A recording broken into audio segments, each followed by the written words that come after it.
Hello, hello, hello. We are live right now. And give just a few seconds for the crowd to start filtering in. And it's not going to be an all-night Cubs talk show, but we are going to discuss what happened in this horrible week. We all have our opinions. The Cub fans have theirs. And we're going to talk baseball with. I got a special guest from. He's actually the Wolf of Wrigley, and I just want to chit chat about the situation for a little bit. A lot of people are. I don't know. I call it people are in mourning because of what happened with the Cubs. If you're not a baseball fan, that's cool. Just give us a few minutes, and we'll get off the soapbox here, and let's get ready to go.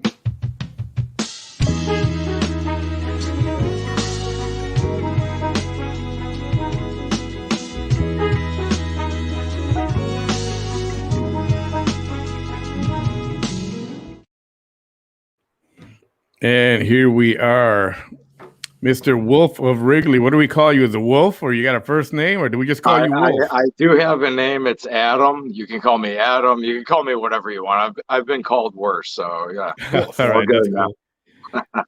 Adam, nice to meet you. This is my friend Abel here to your side there. Hey, very nice to meet you, Abel. And we kind of co-host this thing a few times a week.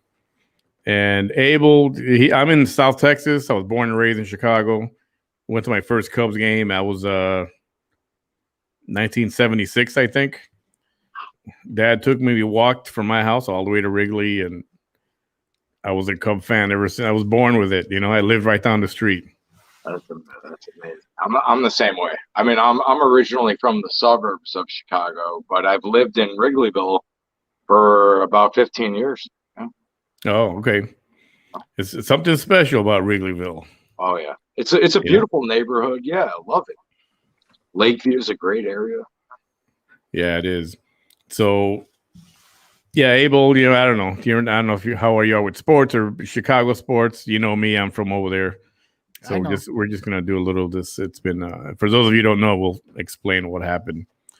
But you know, it's happened before, right? You know, we've been through it over the last many years. We got the beautiful stars that we have, the great players, and one day they're gone. They get traded here and there, right? Not like what happened this week where they were all gone in a matter of freaking hours. And how does that sit with you? I mean, you know, you got the crowd that said, well, it had to happen. I get that.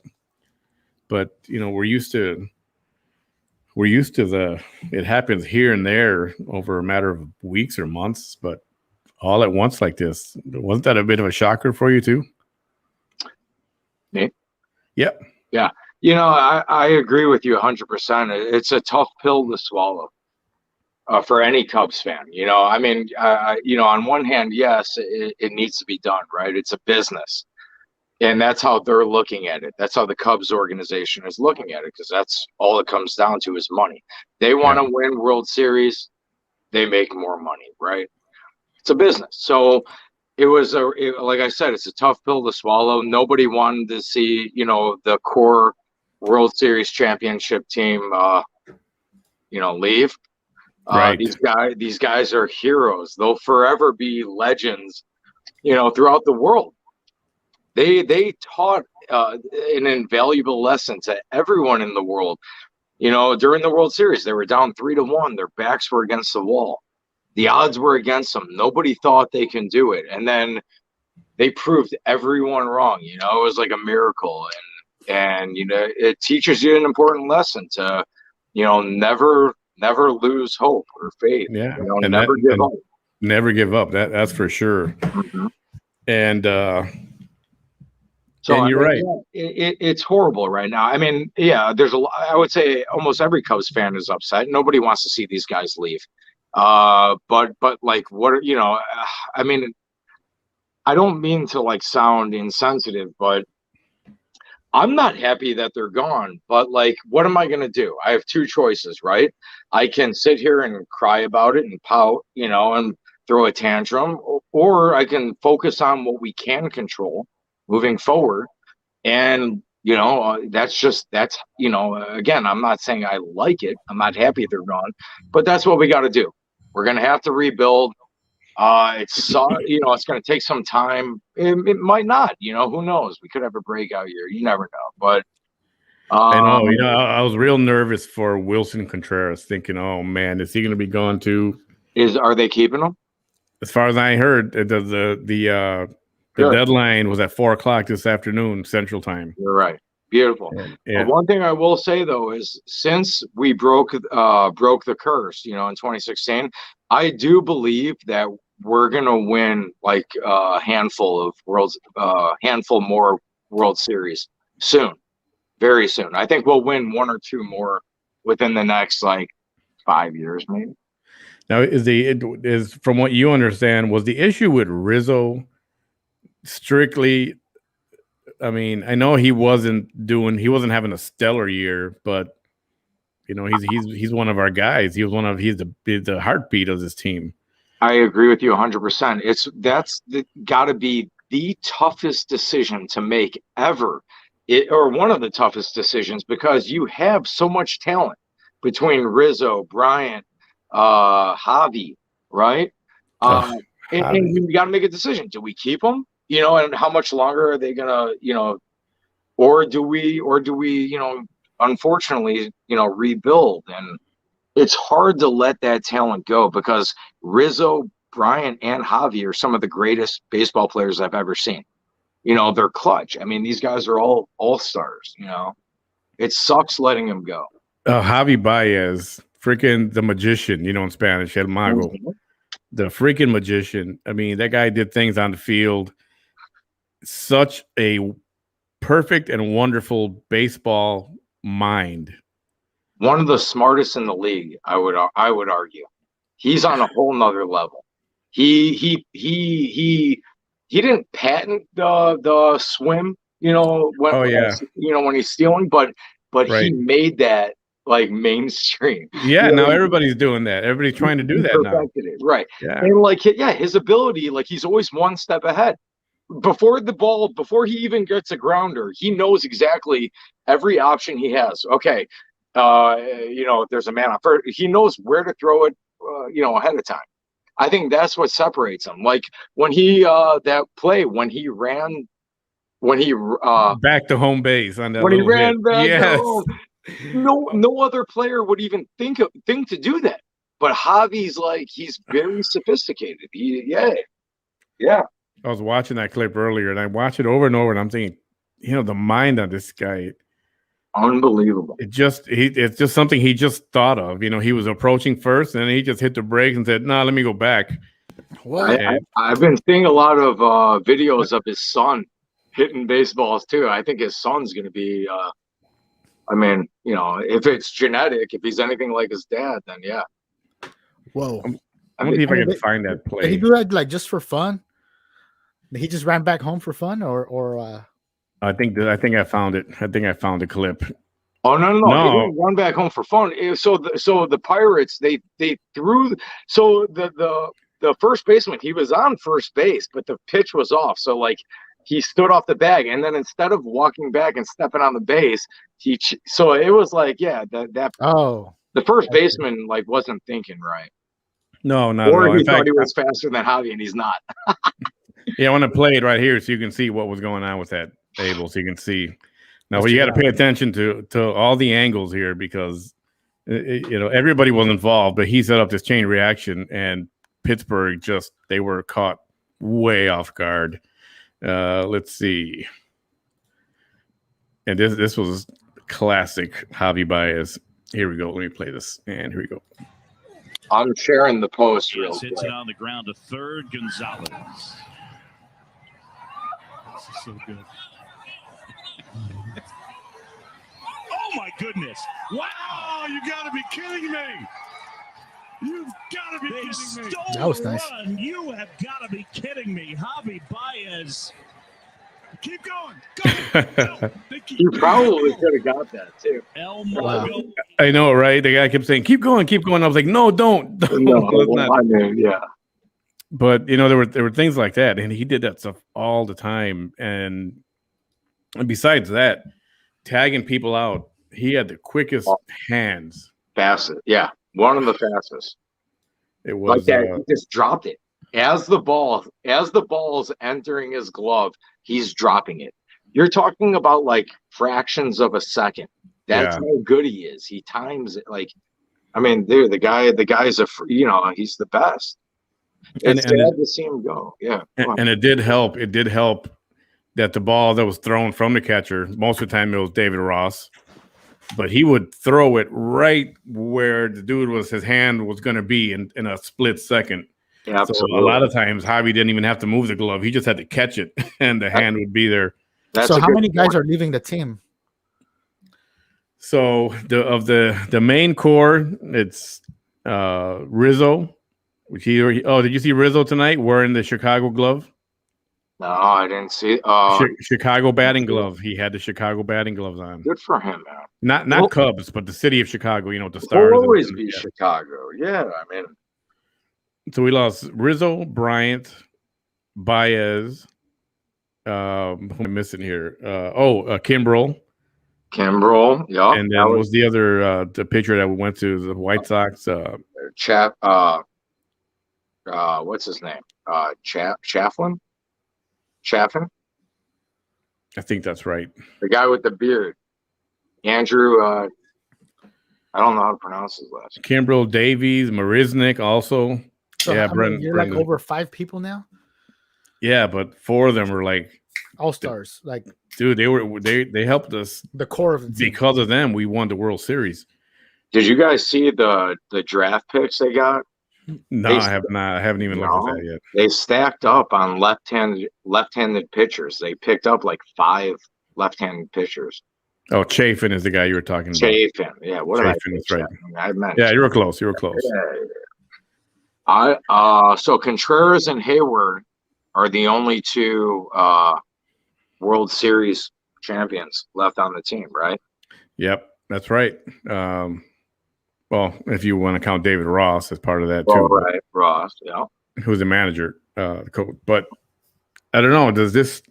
Some people are angry about him. I mean, Jed Hoyer. I don't know if this is the right move or not to do all of it at once. I mean, just give up on the season and say, season's a waste. Let's just rebuild starting right now and start putting it together. It's a very tough decision to make. That's my whole point. That's a huge decision that they just made. Yeah, because they decided to fucking get rid of everyone. Now they're gonna have to rebuild. I mean, it could work out. Hopefully it does. Like the guys that are making these decisions, they're smart guys. They know the game better than I do. Maybe they found a formula that would work with anyone. So right, I gotta trust that they know what they're doing. I mean, these guys, they're studying spreadsheets and data, all this stuff. I know, and you think about that movie. What was that movie with Moneyball with Brad Pitt? Uh-huh. Excellent movie, and people question him because he was looking at statistics.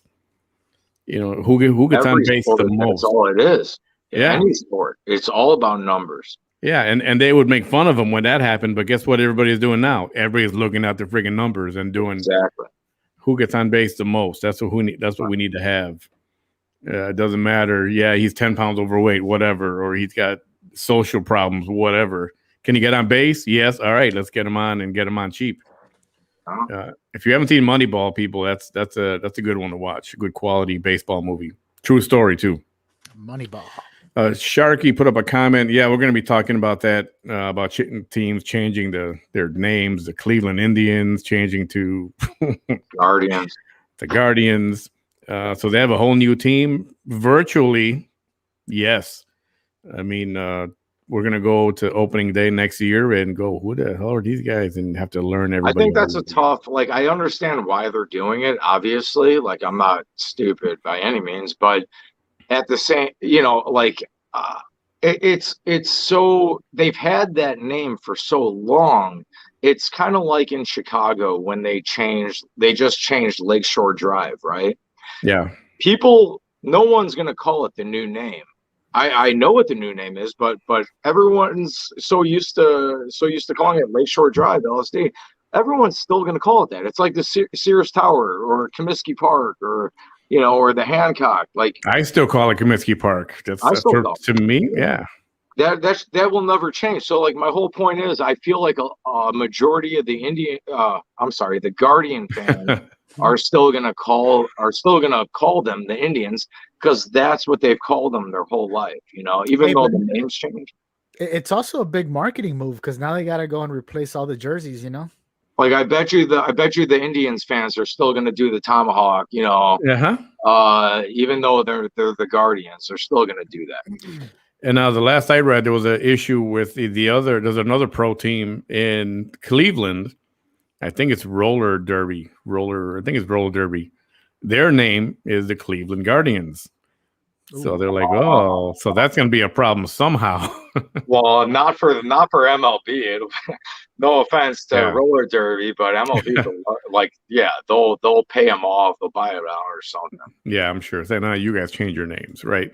Mr. Carlito Fuente Jr., thank you for joining us, sir. Nice to have you here. Yes, we're discussing baseball tonight. Not cigars tonight, but we will get back to cigars for sure at least once a week. Thanks for joining us, though. I appreciate that. Sharky, have a good night. Yeah. So, like I said, I remember Mark Grace and Jody Davis. Somebody put Barry Foote. I mean, the old school Cubs and Leon Durham, and somebody mentioned, do you remember when a ball went through his legs? Mm-hmm. Mm-hmm. And yeah, all that was painful. And, like I said, you lose superstars here and there. I think the fact that we broke the curse, though, now the floodgates are open. I think that I'm much more confident that we're going to win a World Series in the near future, only because we won in 2016. Yeah. So, I have a good feeling, man. Yeah. So what you're saying is, now that since that curse was already broken, now we're just another regular team and we can always be a contender. I truly think we're going to win another one or two more World Series within the next 5 to 10 years. Yeah, and at the very worst, it's always nice to be a contender for a few years. It makes for a fun season every single time. Yeah, you never know with these young kids, man. Some of these kids could have a breakout season. I mean, it's when you're rebuilding, you gotta develop that chemistry, and but the talent nowadays, these kids are coming right out of the minors, and it's nothing, Yeah. And Ian Happ's first hit, I think, was a home run or something, and you see Nico Horner, he got a hit, first at bat. I mean, not everyone does that, coming out of AAA or whatever, but. And how do you like that drama? Rizzo, I think it was his first at bat with the Yankees. Hits a home run, upper deck home run. Well, I'm happy for him. I work with his foundation, with the Anthony Rizzo Family Foundation. Yeah. So I'm an event planner. I throw events. I work with all the bars and restaurants in Wrigleyville. So before the pandemic, we threw a 150 person event with the Anthony Rizzo Family Foundation. They're a great organization. I don't know for a fact, but I would hope that they're still going to keep it here in Chicago, and they'll probably have another, they'll probably expand it in New York as well. Yeah, I'm sure they will. There are a lot of personal stories of fans that have a connection with that. He's not just going to pick up the foundation and leave. He works with Lurie's Children's Hospital, and all that shit. Yeah, so that's sad to see him go. Yes, he was our current generation's Mr. Cub. Very lovable guy on and off the field, just a gentleman, He really was. He's a class act. The way he composes himself, the way he conducts himself. He really is a good you can just see that. And I think he's upset too, because I think from the beginning, I think his whole his plan was he wanted to remain a Cub, retire as a Cub. We may get him back though, you never know. And that's possible because next year he's a free agent. This is only like a 1-year deal. They're taking Rizzo the way we took what's his name, the pitcher, the 100-mile-an-hour pitcher. Oh Lord, I can't remember his name. Oh my God, hold on. Chapman. Yes, that's right. Yeah, we had him. We took him just for the year, and everybody knew. Well, we're just getting him for the rest of the year because true. He's in between contracts, and we can get him cheap right now. You know what though? Like, think about it. You got to put yourself in Rizzo's shoes though. Like, how do you think he feels right now? He was the backbone of the Cubs. He was the captain. He was loyal to the Cubs. He won a World Series, and then the Cubs just trade him away. So like if I was him, like if the Cubs asked me to come back, I mean, he probably would, but like, just because he's a good guy, but in like the back of his head, he's got to be like, these guys shit on me, like they. Right. And I knew that was going to be a problem. As soon as they didn't settle his contract before the season started, I was like, oh man, it's got to upset him a little bit, and it's got, I mean, it would upset anyone, I'm not saying he should hold a grudge, but he doesn't seem the type to hold a grudge. Yeah, but I don't think I agree with you, but I don't think he's happy that he's leaving. I think he wanted to stay. Yeah. He's got a house here. Well, I mean that doesn't really matter, but he's got most of his friends are here. So like I'm good. Like Anthony's best friends, I'm good friends with a lot of those guys. I don't know Anthony that well. I've met him before, but he knows me. He knows the Wolf of Wrigley because I work with his foundation. Okay. And I know his agent. His agent's a really nice guy, Mark. He's a great guy. Yeah, and then we're talking. So we talked Baez, and then Chris Bryant. It happened later in the day, but where is he? He's going to the Giants. San Francisco Giants. Yeah. Yeah. Man. And he was having a great year this year. I mean, he's like I said, he's one of the best. It's hard to let a player like that go. He can play every position. I mean, he's still young. He's not playing at the level he was in 2016, but he's still an all-star. Yeah. Even at the level he's playing at now. He's one of the best in the league, in my opinion. I don't know. Yeah, and I know, I did notice a change. Remember a couple years ago when he took that beaner to the head? Yeah. And he got hit in the head by a pitch fastball. I'm pretty sure it was. Yeah. And I know, and that'll happen to anybody, that you get beamed in the head. All of a sudden, you're a little more careful up there. True. I mean, possible. It's possible. Yeah, and it's So, all in all, what do you think about this whole change that they're making? A big money move, or do they have something up their sleeve? Because I wouldn't think that a championship team is about to give up some of their all-stars unless they have something up their sleeve. And, of course, the money move comes with it. What do you think about that, Mr. Wolf of Wrigley? I think I agree with you. I think these guys aren't doing this like on a whim. These guys – this is a business. They've been strategizing this probably for months, right? So I would agree with you. I like to think that this is all part of their big plan. I don't know what that plan is, but I just got to trust the Cubs organization that they know what they're doing. I think that this is all strategic. Like, it sucks getting rid, but there's a reason they got rid of all these guys. So I don't know what the next move is, but I'm excited to see what's going to happen. And I think that, it'll be fun to watch the team, rebuild. And, now it's kind of like ripping the Band-Aid off. Now that, it hurts at first, getting rid of these players, but now that it's off, it's only going to get better from here. We only have to look upwards from here. So, yeah, and again, for even as old as I am, whatever age you are, it doesn't matter. It did still hurt to lose all your guys, all your Absolutely. they're fan favorites, even if they weren't at 100% or at their peak right now. They're fan favorites. It's like the Bulls would have got rid of Michael Jordan, Scottie Pippen, and Dennis Rodman all at the same time. It's like, what the hell is going on? So it's just right at that level. But like kind of like what you guys said, there's a reason they did it, and I just hope that I hope it all works out. Whatever their plan is, I hope it works. I'm 37, by the way, so. Yeah, because just how you said earlier, these guys, they want to win championships because championships bring money.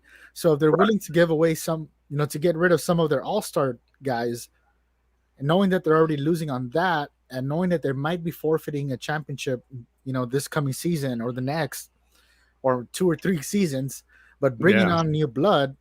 I mean, like you said earlier, it's all the part of a greater plan. Yeah. And here's the thing: if we kept all the guys, we'd have to pay them. Exactly. And the Cubs didn't see value. That's what it comes down to. They're all talented players, but at the end of the day, bottom line, they didn't see enough value in the core team that we have left. They see more value in rebuilding and getting fresh. So I mean, that's a tough decision to make. But and I thought it was. I don't know if it was a good move when they got rid of Japanese pitcher. What's his name?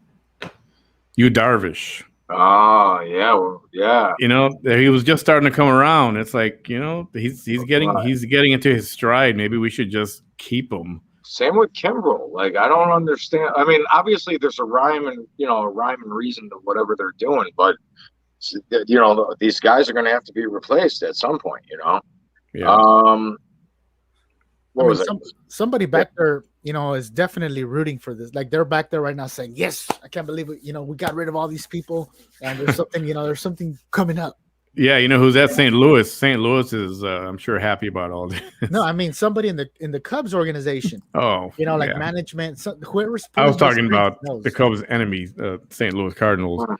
Like, have you ever, if you've ever managed employees, and then you've been wanting to get rid of this one guy because that if you get rid of that guy, you have another guy that's coming in that's a total beast, or you can at least train, and you're super excited to get rid of the number one guy.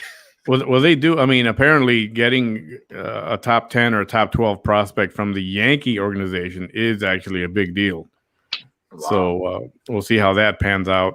I would love to see a statue of the Cubs World Series. You know how they have the statues outside Wrigley Field?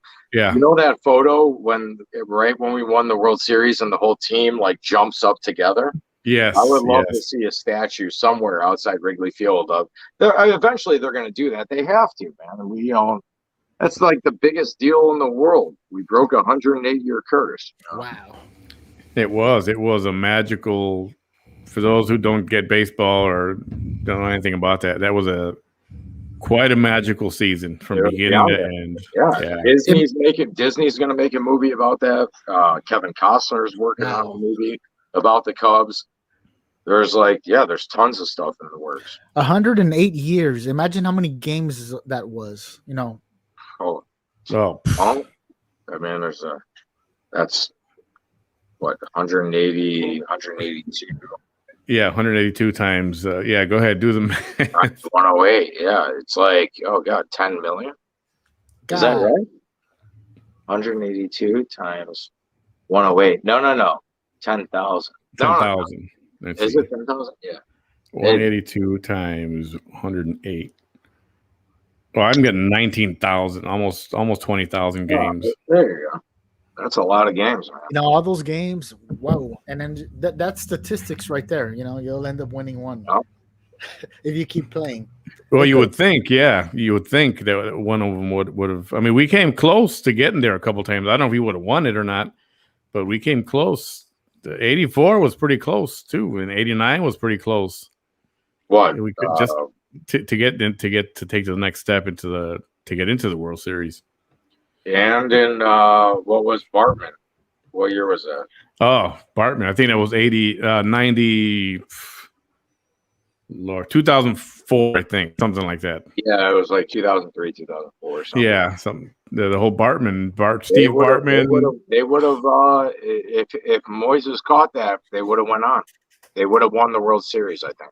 Because that was a third out there, wasn't it? That was a third out right there. Yeah, that was Bartman. If Bartman didn't interfere, the Cubs would have won the World Series that year. I mean, I can't say, I don't know that for a fact, but if I was a gambling man, I would put my money on the Cubs that season. I'm not a big gambler, but yeah, for those of you who don't know, Steve Bartman, I think that was his name, was a fan who was right on the edge on the third baseline. Fly ball came right on the edge there, and Moises Alou came to catch it wasn't foul territory, but he came to catch the ball, and Steve Bartman reached out and caught it and didn't let Moises Alou catch it for the third out. He was just he was just a reckless. He was caught up in the moment, and it was probably the biggest mistake he's ever made in his life, and it wasn't intentional, but he was just careless. He was reckless. This is how it happened right there. He was focused on the ball, and he didn't see Moises running up to the wall. This is how it happened right there, guys, right here. Yeah. I mean, the rule is, Bartman was at fault. You should never interfere. He should have known that Moises was coming. Obviously, he just wasn't thinking. But that almost cost him his life. People want, there was like hits out on him. Damn. Oh yeah, there were that night. They had to hide him. They had to take him down underneath into security. They had to hide him, put a coat on him, and sneak him into somebody's backseat of their car. Yeah, they had to sneak him home. He had to change his name and his where he lived. He had to move, all that shit. Yeah, there was like witness protection kind of thing. Yeah, pretty much. Yeah, he had to start over. He had to he had to quit his job. He had to start a new life pretty much. The death threats were very real, and he had to go into hiding, and you didn't hear about him for years. That is crazy, man. Yeah. Now I think he's all right. I think he's out of hiding now. Forgave him since we won the World Series. Yeah, right when the World Series happened and we won, everybody got their money. Everybody forgot about Steve Bartman, right? And that's when he came out of hiding, and everything was fine after that. And in all fairness, he had his headphones on. He was listening to Lou Boudreau, I'm sure, on the radio, call the game. And you get caught up in the moment. I mean, he was watching it, but he's listening more and just. Should have paid more attention. How many fans do you think actually do that? How many fans do you think listen to the game while at the game? Yeah, I did that for a while. It was so much. Did. Oh yeah. What percent of the fans do you think do that? Very little. There's nothing wrong with if any. Yeah. I mean, it must be pretty cool, right? Personally, if I'm at the game, I want to enjoy the game. I mean, you can, you know what I'm saying? Yeah. I mean, there's no right or wrong. So, but I'm curious how many fans. So there's 44,000 capacity. Let's say 43, 40, maybe 45. Hi, Christina. Yeah. Well, I would say maybe 5% actually listen. At the game, maybe less than that. I don't think it's a large. If even that, you're probably right. It's probably less down. It's more of an old school thing, It's very, and like I said, there's nothing wrong with it, but I don't see a lot of people doing that. Well, for being a life experience, like for me, let's say I've never been to a baseball game, a life experience, I probably wouldn't spend all my day, on headphones. I'd be like. Well, it's nice being able to hear the play-by-play. So I get it. I understand why people wear headphones, but if I'm at the game, I can still, I don't need the headphones, in my opinion. Yeah, I mean, you're creating it in your mind, right? The play-by-play is happening here. Yeah, it's a whole different experience, and I get it. You're there. You don't want to listen to anything. You just want to watch the game and hear the sounds of what's going on the field. But right, there is a very small percentage, the old school folks, They want to hear the commentary. They want to hear Lou Boudreau or whoever else calling the game on the radio. And sometimes you do that to get more insight as to, well, what are they talking about over there? What are the refs talking about? What happened? What's going on? Well, on the radio, they tell you all that's going on. Very true. So, I get that part of it too, but I did it a couple times, and I got to say, I think I enjoyed without listening, and I was just happy to be there. There's no right or wrong. Yeah, no, there's nothing wrong with having headphones on. There's nothing wrong with that at all. But I'm just saying my opinion, me personally. If I'm at the game, I'm social, so I like to talk to everyone. It's like, but like I think like the diehard fans, the very serious fans, are the ones that the technical listen to it. Because there's still fans that keep score. Use the score. Scorecard. That's a whole other story too. Fans do that. Not a lot of fans do that. A lot of fans don't know how to do that too. That's the other part of it. I think they tell you when they give you the scorecard. I think it tells you on there how to. You're right. It does. There's a little legend on there what you're supposed to do if it's a hit or a ball, or whatever. Most people don't know how to do it. I think I did that once, but I couldn't stay with it. I was too busy looking on the field. It's so hard. Yeah, you got to be focused the whole game. You can't be talking to people because you got to watch every pitch, every play. Wow. Yeah, if you're keeping score on that scorecard, you're watching every single pitch. That's like being an extra umpire, right? Like an umpire out there. Yeah, pretty much. Mm-hmm. Brenda says, I sat on the couch and cried tears of sadness when I was 12 in '84. Steve Garvey, the Padres.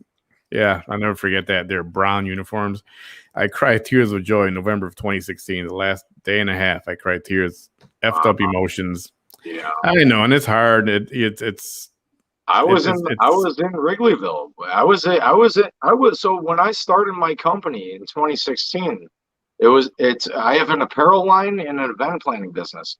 I was selling the apparel from when the sun rose to when it sets. Because my roommate from college, his family owns Sluggers.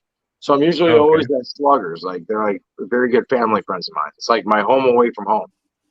That's my go-to. So I was selling my apparel outside Sluggers on Clark Street that whole season.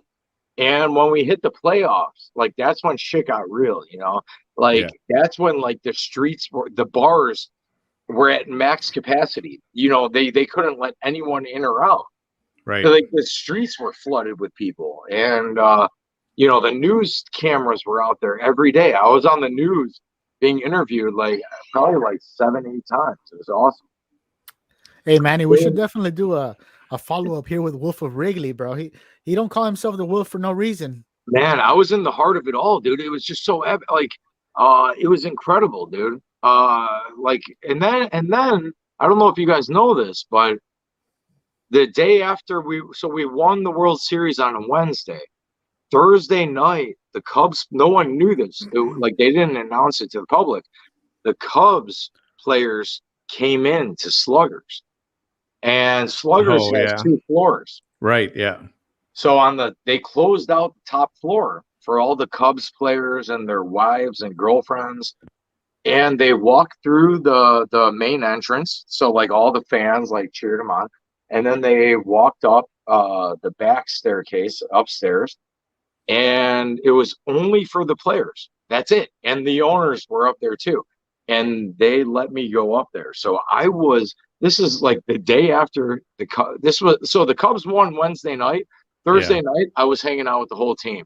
That's awesome. And no one else was there, just the team and 3 owners. That's it. And myself. And I didn't they didn't want me bothering the team. So I was just sitting there, listen. I was talking to Miggy Montero. Oh yeah. And I asked him, I said, what was it like, being down and then coming back,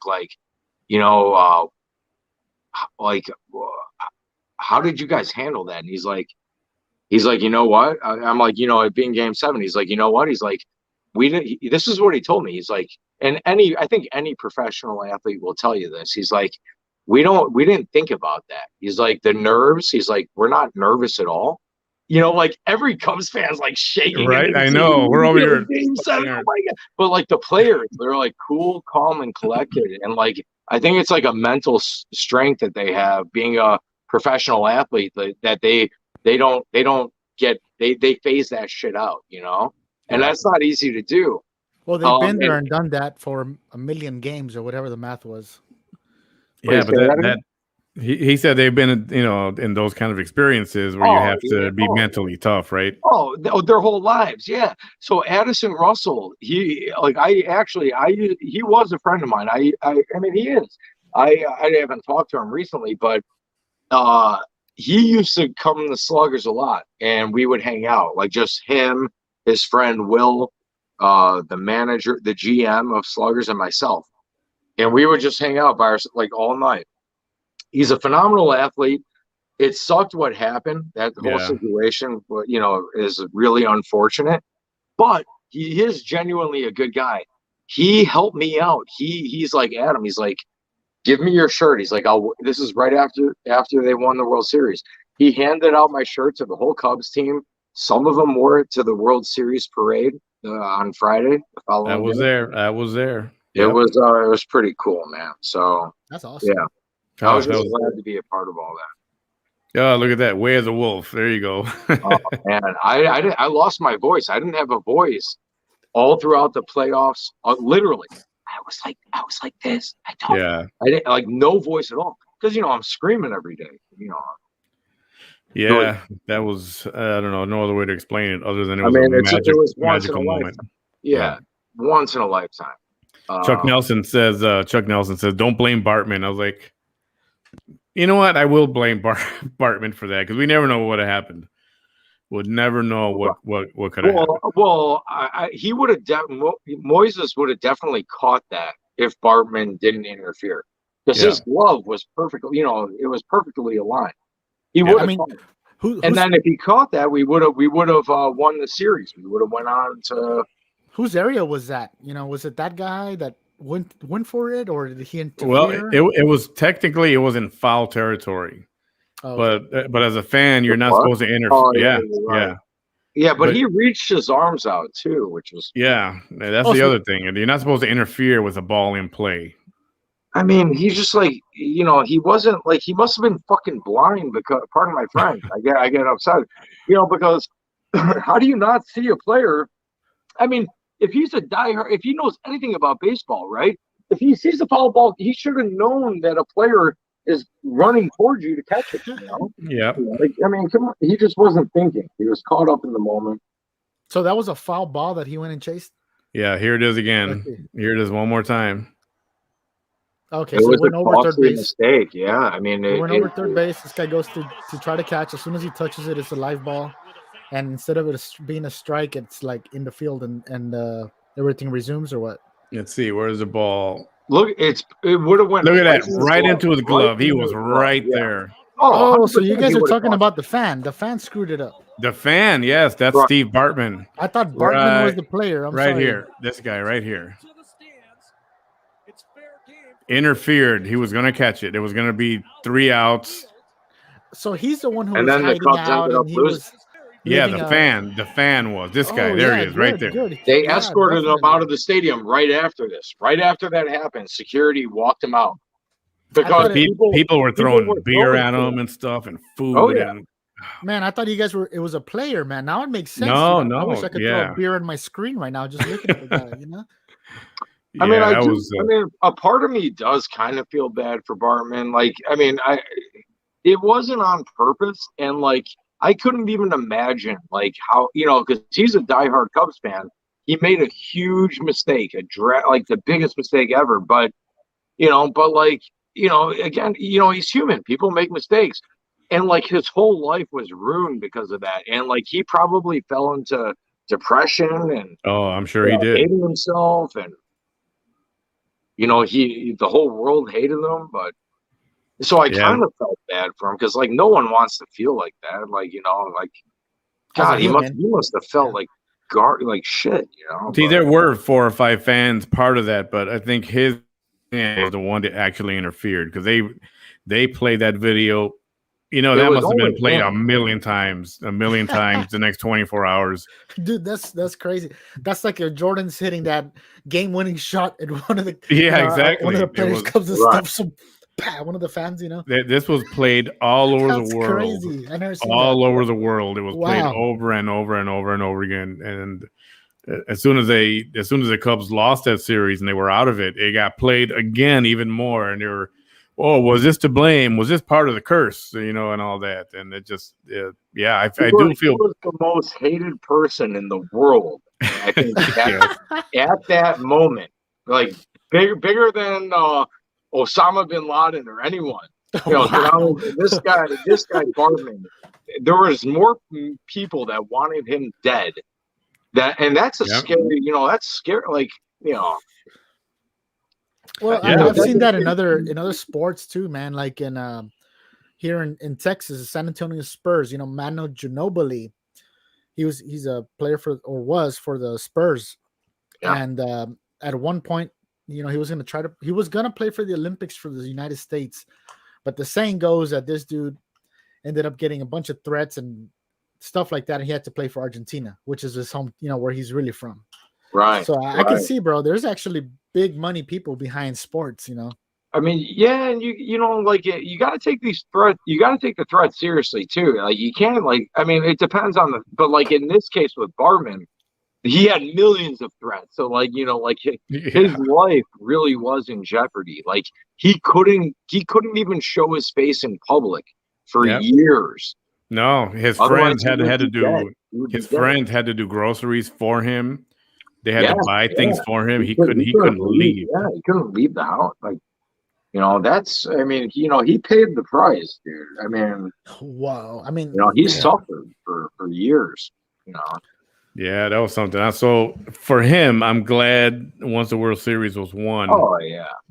Now I'm sure there's still Cubs fans that hate him. I wouldn't say hi to him if I saw him, but I don't hate him, you know.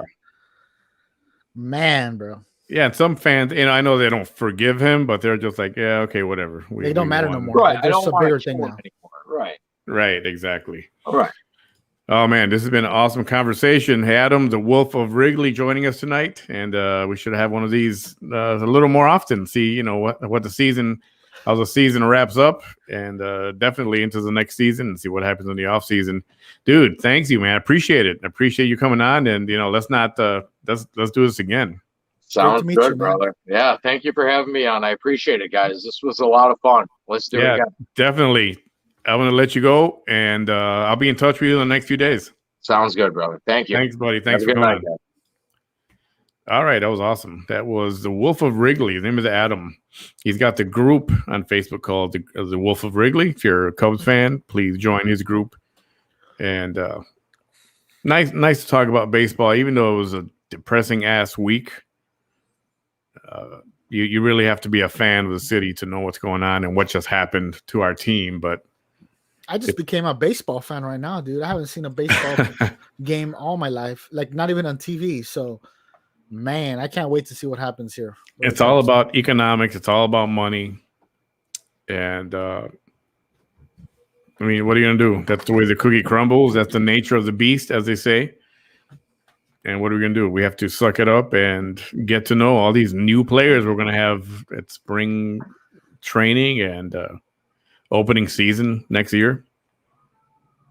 It's going to be weird not looking at it. It's weird seeing Rizzo in a Yankee uniform. And I knew something was wrong. Monday he didn't play. He sat out. And that's never a good sign coming up on trade deadline. It's like in the back of my mind, I was like, oh man, I hope it's not Rizzo.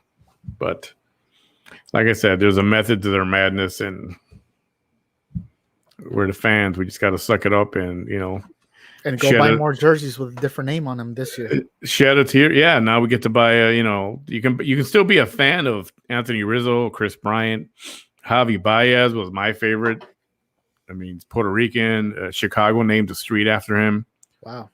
In Humboldt Park, so we can still be fans of them. They're going to be playing under a different uniform.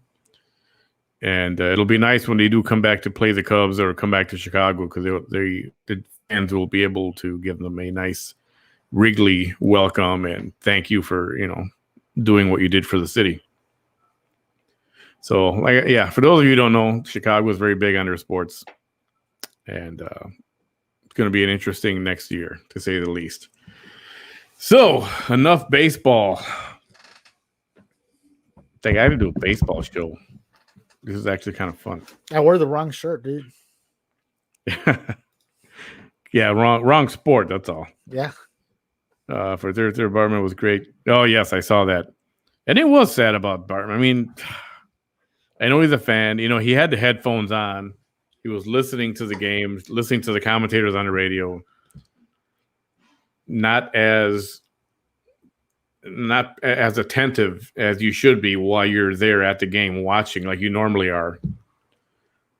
Anybody else would have said, "Whoa, back up, give him room, we'll try to let him catch it." But I mean, it wasn't just him. There were other arms that reached over there.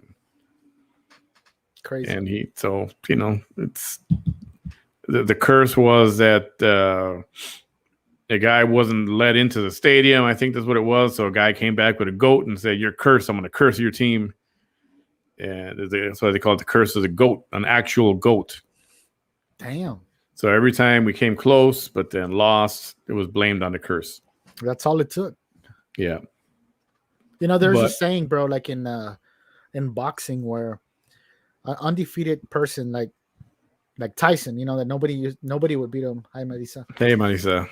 Nobody used to beat Tyson, but then when he got defeated for the first time, after that, all the other boxers that were lined up didn't fear him as much because they no longer saw him as a god. They saw him as somebody who could be beat. Just human. Just a human, just like me.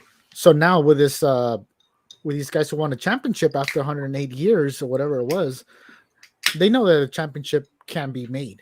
It's not going to be no more longer a fear for the curse. It's more of, man, we can break the curse every season with that attitude. Yeah. Once that 108 years passed and we won the World Series, it's like now it's back to a normal level playing field.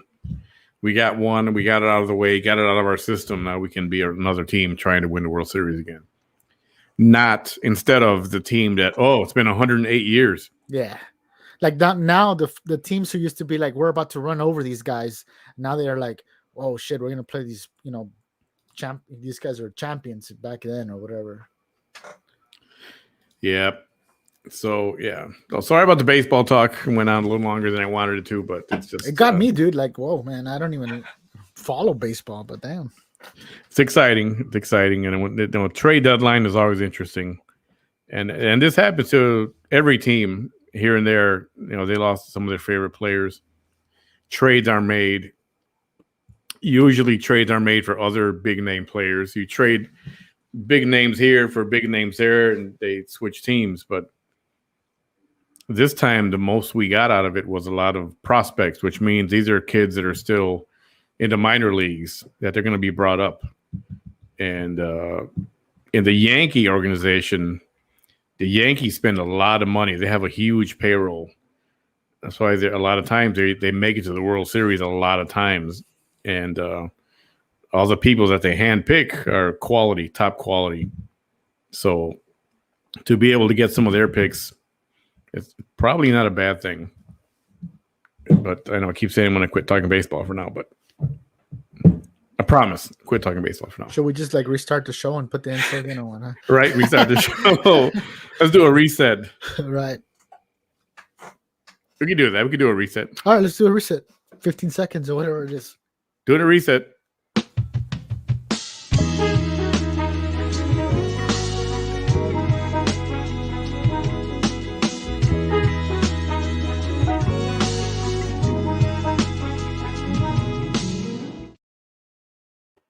Did a quick reset.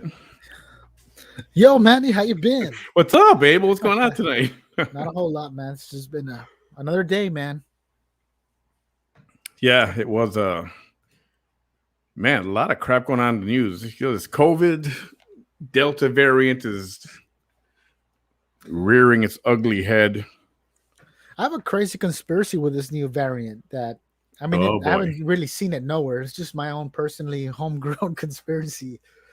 I don't know, man. I'm believing that this virus got to somebody, and this is super far fetched. Somebody who has been previously vaccinated, and instead of the virus attacking that immune system as a regular COVID would, the vaccine tried to fight it off, but instead it just mutated. Yeah. And boom, we got a brand new strain.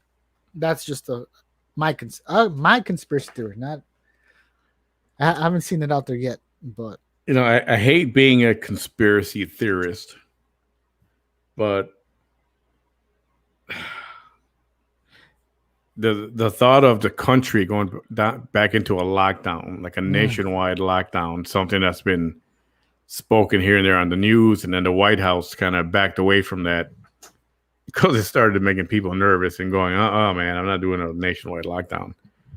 But you start thinking about the people who have the conspiracy theory of, this is just, they just want to control you. Just want to control you. It's like, but why? What is their point? Just to show the fact that people can be controlled for no other reason? Or it doesn't make sense, right? I mean, it's like back then, 100 years ago, it was a bubonic plague or whatever it was called. Yeah, there was a bubonic plague, yep. And they weren't trying to control nobody. Everybody died because there was no resources for it. Now, like I said, the only reason I'm against the vaccine is because I think it came about too fast for somebody to just say, okay, I got this right now, let's try it. But it's not approved through the FDA. There's no experiments. We don't know what's going to happen. You can't come back and sue us. There's nothing you could do if you get side effects and die of it. And back then, the bubonic plague, I mean, civilizations were wiped out. Back even before that, when the Spaniards came to, Spaniards, British, and everybody, they came to the Western Hemisphere or whatever hemisphere we're in. A lot of people were wiped out. They say natives were wiped out mainly because of plagues. And this is one plague that if we wouldn't have seen that part of history, we wouldn't know how to defend ourselves against it. But it's been pretty obvious. Thanks to God, I'd say I hope I haven't had the COVID before. Who knows? I've been sick, but not like that. And I prefer to just keep it that way than having to go get a vaccine that I don't know where it's coming from. The disease that killed most people, you might be referring to the Spanish flu. Yeah, there you go. That's the one that killed, it killed so many people that they lost track. So there are estimates between 20 million all the way up to 50 and 60 million. And some that were just infected and were sick and recovered, and others that just died, and just there was no record keeping to keep up with that many people. So like the stupid conspiracy of it being, well, they want to control. I can see that. I can see what they mean. Okay, they do want to control because if they say do this, we're going to do it. They're going to basically use the virus to an advantage. The virus is real. The things that they're saying is real. But them saying, hey, lockdown, it's just like pushing it. So there's a certain control at that moment. And first people wanted the country locked down, and the theory was, because they want Trump's economy to tank. They're trying to destroy Trump's economy and the things that were going so well, right?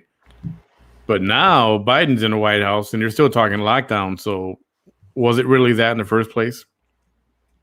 You have to think, well, probably not. Why would they want to tank their own? So now it's not a bad idea.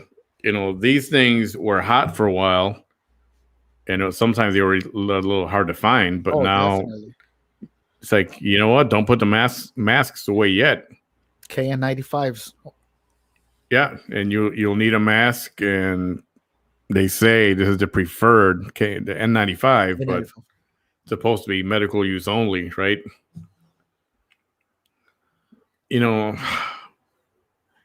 I got into a discussion on Facebook earlier about the COVID, the guy talking about Pfizer, using Pfizer's own words and he got his Twitter account banned, blocked by Twitter.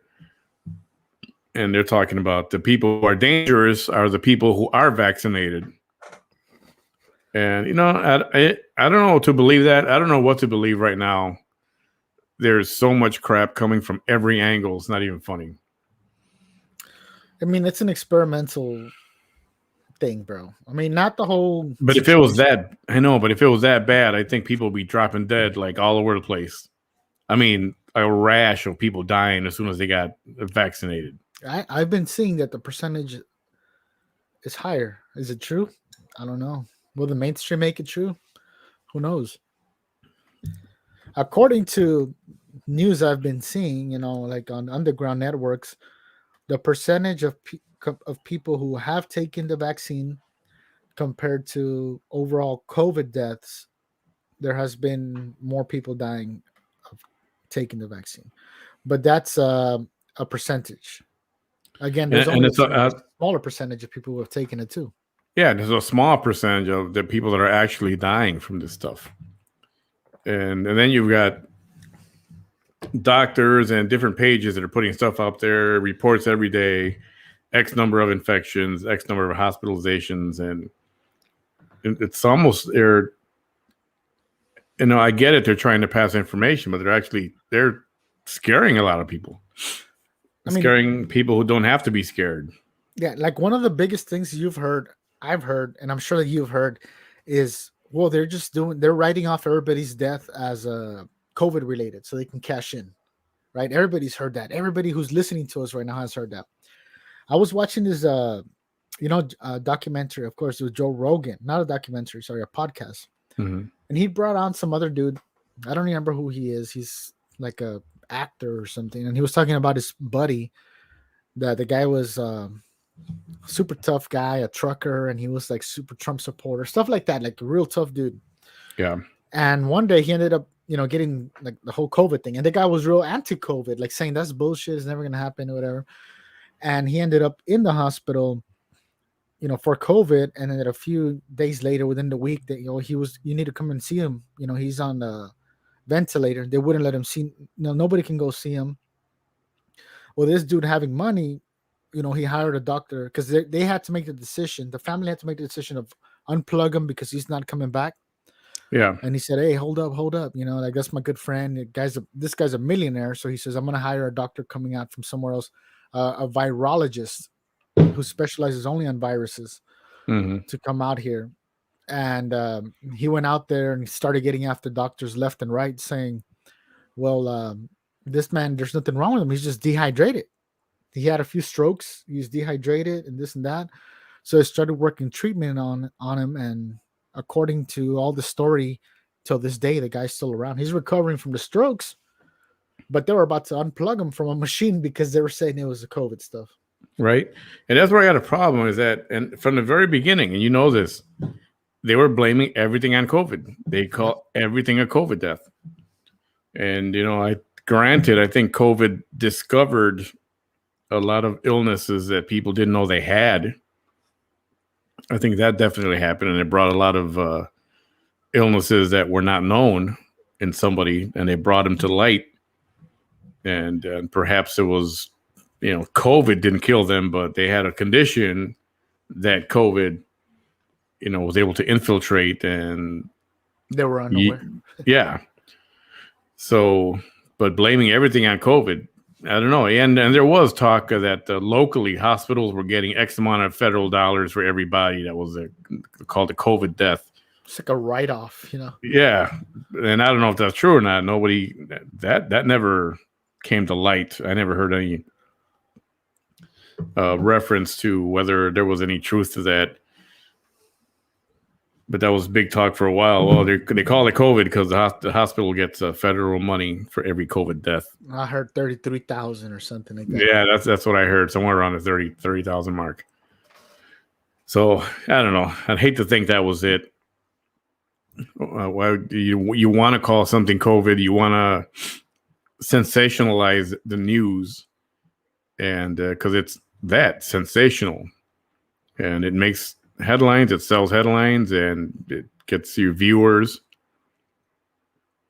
But I don't know. Where do you all sit on wearing a mask? You know, having to wear a mask again for another year. You know, here in Texas, a lot of retail. The state is open. You can go to Walmart, you don't need a mask. You can go to, you know, the local grocery store, HEB, you don't need a mask. The sign says if you're vaccinated, you don't need to wear a mask. And I gladly don't wear a mask. It's hard to explain how I feel. I'm not afraid. Obviously, if the guy next to me sneezes or coughs, yeah, I'm going to do one of these numbers, or I'll whip out my mask and I'll put it on. But you should do that anyway. You should do that, you know, even if it wasn't COVID right now. Just the fact that somebody next to you is coughing or sneezing, those particles float in the air for, I don't know, 8 minutes or whatever it is. And that'll make it into your nasal orifice, your mouth. You don't even have to do one of these numbers. You don't have to do that. Just in your talking, the particles and the little droplets fly and they float. So not just for COVID, just as a good measure. Somebody sneezing or coughing, yeah, walk away from them, cover yourself up, cover your mouth, your nose. For whatever it takes measures. Yeah. I mean, like I was just telling them that I'm not afraid. And it's not because of the vaccine. I'm just not afraid. You know, I go back to the words that President Donald Trump said when he got COVID. And the first statement he made, and I think it was from the hospital. He was not back at the White House yet. You know, he said, "Don't let this thing control your life." And that was very powerful what he said right there. And I believe that 100%. Yeah, you know, until I see something a little more factual with COVID and people dying. I mean, by the hundreds, or, you know, something drastic like that. I don't know. I think I'm okay not wearing my mask. Just stay away from, unless, you know, like I said, I always carry my mask with me just in case I'm in a situation where it's like, oh man, I'm gonna end up in this room full of people I don't know without a mask. Yeah. Keep it with you. You know, I'm not gonna be a mask hole. I've said this before. Somebody's gonna complain, they want me to wear it. Fine, I'll put on my mask. I mean, if you think about it on a larger scale, and I hate to compare it to something like this, it would be like compared to an STD or something like that, right? You always have to have like a protection. And I hate to compare it to this. I definitely do, but it's a disease, a virus, whatever, right? I don't even understand that, but it's the same thing. We have to protect ourselves at one point because we don't know who we're sharing our airspace with. We don't know those people might be infected. And they're not protected. You're not protected. Who's to say you might not get it? Hey, you might not die because of it, but you can go and you keep, you know, giving it to other people because now you're sharing airspace with other people. So definitely, to me, I don't wear a mask when I go grocery shopping, but I do try to distance myself. Mm-hmm. And again, I do keep my mask around just in case. If I hear somebody sneeze, dude, forget it, man. I'm running. Yeah, and you should. That's the way it should be. And for those people who sneeze, those big giant sneezes and their big wet sneezes that, you know, stuff is flying out of their nose, that's gross. And if you sneeze like that, you should always freaking cover yourself if you know you do that. Yeah. So it's a responsibility, not of us who are not sick. This is a responsibility of the people who feel that they may be sick, who are sick, to stay home. Because they're the ones who are gonna keep passing it around, dude. You know, but they're being irresponsible, man. I gotta go work today to make them $80, and I don't care if I'm sick. You know, and there's no responsibility behind it. Yeah, the other problem I have with this, they're saying that the spread of Delta is now becoming more widespread, and some people are wanting to blame the immigrants coming over on the spread of Delta. Well, the spread of Delta is happening more way north of the border area. So granted, I think it's been documented, people coming over, the immigrants, illegals, or whatever you want to call them, a lot of them are sick. They're testing positive for COVID. Yep. So that does not help our cause. Now, I'm not going to blame it all on them. They're not to blame for the Delta variant, but you know what? In a situation like this, where you're trying to stop the spread, why is the border open? Why do they keep catch and release and not treating anybody? They're just releasing them. Here's a mask. Okay, take care. Come back for your appointment 5 years from now.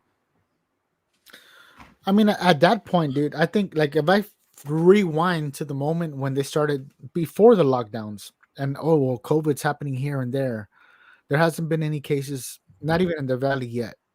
At that, when I'm rewinding to, there had been no cases in the valley. At that point, just the same way that they shut down, Boca Chica, for Elon Musk, they could have shut down the whole 77 for nobody else to come into the valley. That would have sucked. And there was talk about that. I remember they were talking about that for a week.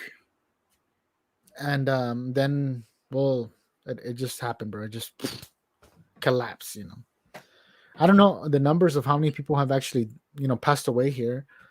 But I know a couple people who have lost their dads. I've lost a good friend, and it was like COVID related. So it is something to be still on the lookout for, definitely. Yeah, I mean, we're not clear of it yet. Chuck says I wear a mask all the time and I'm vaccinated. That's responsible. And that's fine. And I'm not gonna goof on you for it. When I say I'm not gonna be a mask hole, I'm not gonna be a pain in the ass not to put one on, but I'm also not gonna, tease the guy who is wearing it. And I said before, if you're driving alone in your car and you're wearing a mask, then I'm gonna goof on you because you're an idiot, bro. Whoever you are. I've seen a few of those, bro. I see people. Yeah, I see people jogging outside on the street, and they're wearing a mask. It's like damn, what the fudge. I'm not vaccinated. I don't wear a mask. Well, that's, what? Some people's immune systems are stronger too.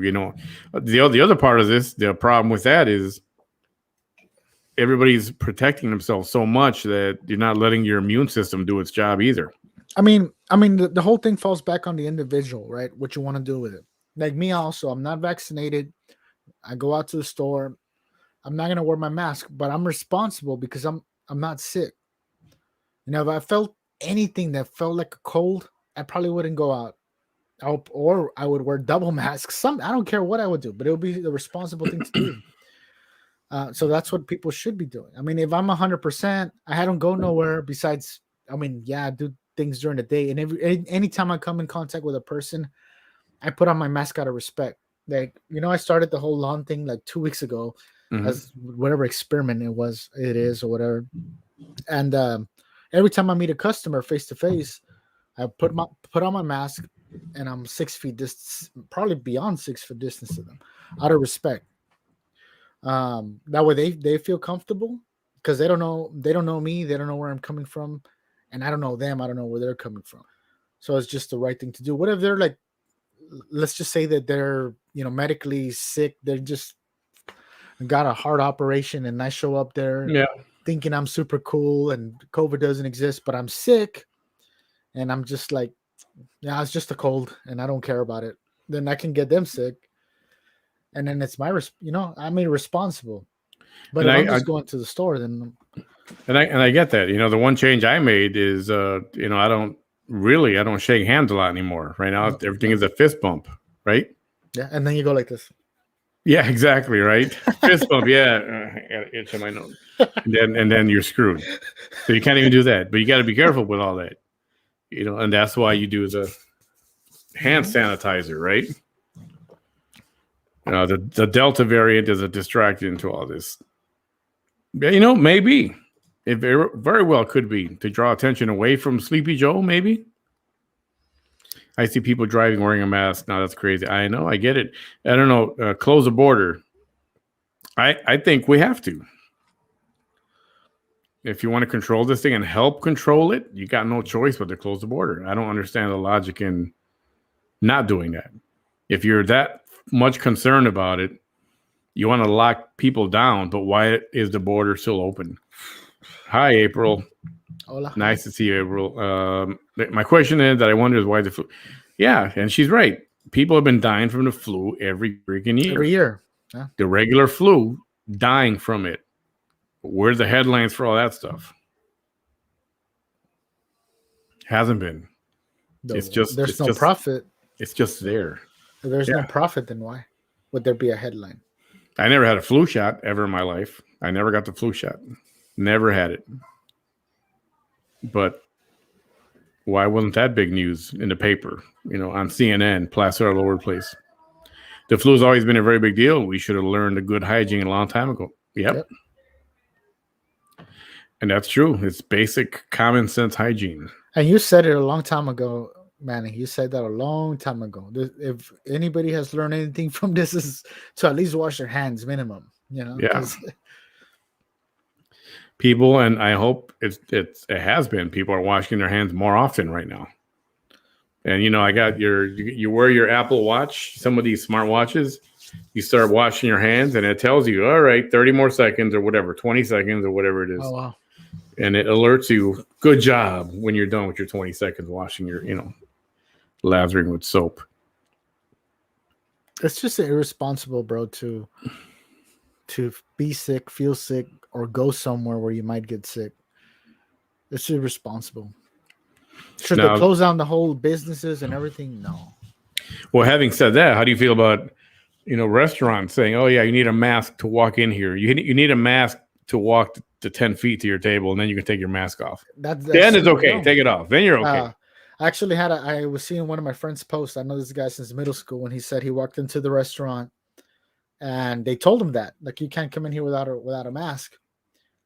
And he's like, well, then just cancel my order. And they were like, okay, we'll cancel your order. What's your name? And he gave his name. And it was like, oh, that's a big order. Just let him in. Because it's about money in that case, bro. It's about money in that case. If everybody else who's standing up is wearing a mask, then why does it make a difference if I'm walking in there without a mask? If I walk into Circle K to pump gas, and Circle K is not sponsoring us, but if I walk into Circle K, to pump gas, I walk in without a mask for 20 feet, 10 feet, whatever it is. Why does it make a difference at a restaurant? It doesn't. I can't. It doesn't. It makes no sense at all whatsoever. It doesn't. No. To have your mask as you walk in, and sometimes literally it's only 10 feet to you. You're going to sit down and have your meal. Okay, take your mask off. Now you're not going to get sick. You're not going to affect anybody. Everything is just fine. I mean, and if they say, oh, it's for the protection of the employees, well, then get rid of the person greeting people, or give them that 6-foot barrier, or put that plexiglass over them, and they'll tell you, hey, Mr. Manny, go to table 10. But that's the way it should be, right? Quit meeting face to face and just go, oh, thanks for coming. Go to table 5. It's that way. Bro. Go to table 12. It's this way. I mean, and if that's the future, we should just develop an app for every restaurant. They were talking to some lady on, I think it was Fox News. They were talking to a restaurant. She can't hire people. Nobody wants to work. She bought a freaking robot. And that robot goes and it's served. It takes the food to the table, and you just take it off the tray. And then the robot goes back to where it came from. And that's what we're getting to. Damn. That's what we're getting to. Speechless with that. Chuck Nelson, people wearing a mask outside might be because of the wildfires, and that smoke is not good for the. That's true. That those bush burning stuff that's you burn your brush outside, fires. In the case of out in the Rockies or in California, forest fires. That smoke is horrible for you. I'm talking about even if it's not that. Doing exercise and covering your mouth and restricting your airflow is not good for you. I mean, I've seen people when I used to go to the gym, and they had this freaking mask on, bro, on the treadmill way before COVID. So they're preparing for this? Or? So I'm doing, I'm having to go 3 or 4 times a week therapy on my ankle, to strengthen my ankle. Uh-huh. And some of the time I'm on the treadmill, and I got to do this just to breathe. To get air in there, otherwise it's you're huffing and puffing through this. I can't. And they said, well, you got to have your mask on. I was like, well, I need to breathe, to be able to breathe. The human body, everybody knows, but try to send somebody to outer space with no oxygen and just restrict their oxygen. They probably wouldn't, they wouldn't want to. They'd be like, no, hey, I ain't doing that. You know? Right? Betty Rubble, my family rule is wear a mask when around a crowd. My immune system is low, and I would feel like crap if I got someone else sick. Yeah, I would too. I would hate to. Be responsible. Yeah. How hard is it to be responsible, bro? You know, like it's not that tough. You know, and if you go, like I take it back to the whole STD thing, which is a whole different thing. But at one point in human history, I take it back to history. You know, this stuff, they didn't know how to control this, and people began to think, man, we can't even shake hands because of an STD. I haven't had one in my whole entire life, so I just want to get that clear. I'm just trying to compare it to it. I don't think I have either. Same situation. Good question. I don't think I have either. So it's the same situation right now. With there's a way to control it, and the way is that, man. If you don't know who you're sharing your space with, and you know, protect yourself. Yeah, I'm trying to get confirmation on this a couple of days ago, and I lost track.